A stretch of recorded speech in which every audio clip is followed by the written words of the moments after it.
Hello, friends. Here's Luis, and today I want to talk about something that was prompted by a brief conversation I had with a friend. Hola amigos, les cuento brevemente que voy a seguir subiendo videos en inglés hasta que se llene la página que abrí en ese idioma. And something that I have seen all around. So it seems to me that if somebody wants to explore the path of faith, it has to start over here, just acknowledging that there is such a thing as truth. Because it's very popular nowadays to have the belief that this friend expressed. He's in a search and he said, I'm reading C.S. Lewis and I want to get informed, but I don't think there's such a thing as truth. There's only impressions we have. And I answered, well, maybe you should start over there. Just if you want to question everything, because he said that right before that. I said, question that. Question that. Is that true? I mean, that's actually the humorous way to respond to somebody saying, there is not such a thing as truth, only impressions. Is that true? That statement in itself wants to be true. And the problem is that it doesn't follow the principle of non-contradiction. In other words, it contradicts itself. If you follow that and you say, there are no truths, if that is true, ergo, there is true. It's a really bad place to start. It's like you start already in confusion. And the thing is that this friend, like anybody proclaiming this, have true in their life. There are truths in their life that they go by. And for some reason, they are not putting that out there or not realizing it when they go in this kind of existential, metaphysical, however you want to call it, search. Because they will recognize mathematical truths, right? 2 plus 2 is 4. And all the mathematical truths that allow us to go into space and come back. We need that, but those are true. Then we have physical truths, the laws of gravity and all the other things. And geometry also has certain truths that you can build a skyrocket, a bridge over two faraway shores. And I mean, you can build a lot of things on truths of that. And then there are moral truths, things that we share, we know. We have that, well, you can call it impression there, but it's in all humanity, Somebody comes through the door or something and with a stick and start beating a child of somebody out of nowhere. We feel that that's wrong. That is wrong, right? And so on and so forth. We can find more of that.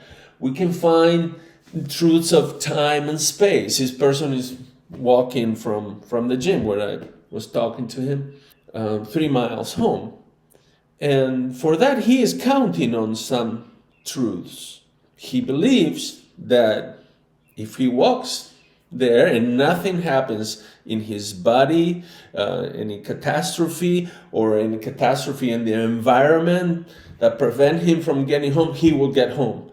In fact, he probably has an estimate on time on how long it will take him to get home. So he's relying on those truths. And we can go on and on and on. There is such a thing as truth, but nowadays it is very popular in this post-modern world to have that stance, and very nebulous stance, which is not new. You read it in the Bible when Pontio Pilatus, I never pronounce Pilate. Yeah, I never say it right in English. In Spanish, it's Poncio Pilatos, Poncio Pilate, I think. In any case, when he is faced with Jesus, it's a beautiful dialogue that they have there, and it's really worth reading. And there it is. The person that is there to impart justice, ask him when Jesus mentions truth, he says, Pontius Pilate, he says, what is true? What is true? Quid est veritas in the Latin version. Quid est veritas. I did a video in Spanish about that. Quid est veritas. He is already a postmodern of our time. You know, the Roman Empire, the civilization around the Mediterranean has reached that point. So, for anybody interested in anything, I would say, but in this case, it's more, is Christianity true or not? Okay, first step is you got to make sure that you believe you can find the truth, that there is truth and that you can find it, or we can find it, not just by ourselves, but by others that have done the research and by looking at historical facts and by good reasoning.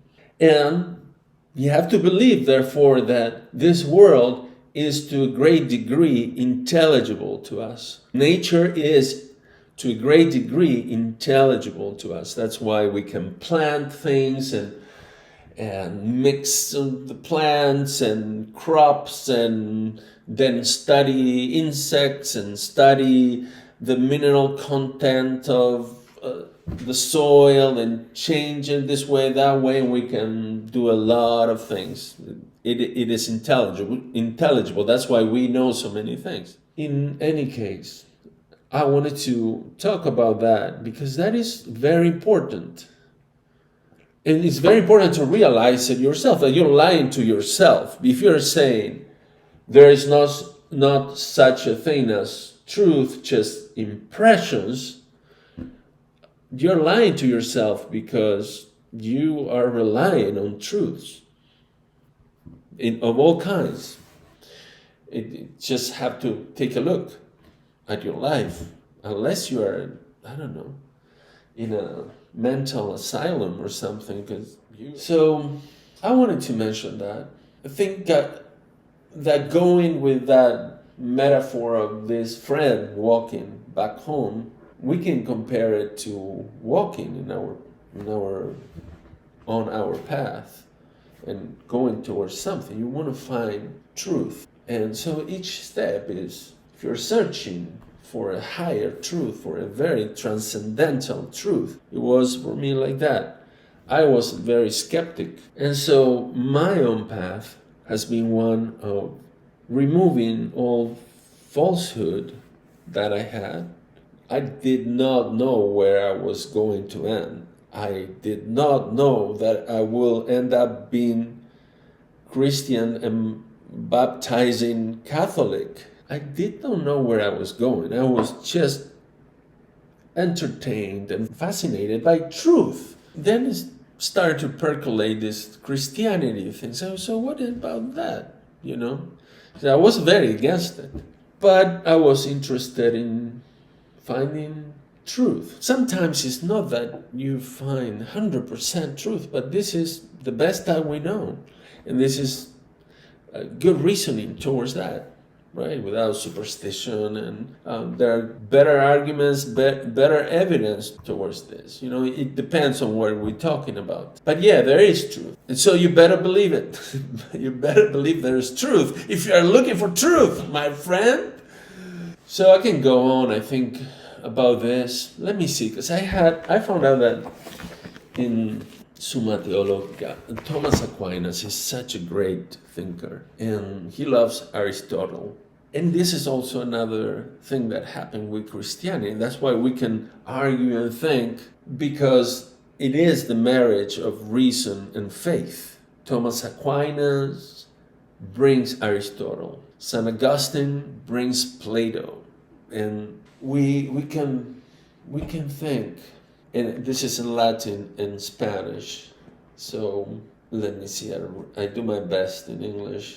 He says, it's self-evident that truth exists, because whoever denies its existence is conceding that it exists, because if truth did not exist, it will be truth that truth does not exist. And of course, if something is true, like that last sentence, it follows that truth must exist for him to say that. I'm adding that part, that truth must exist.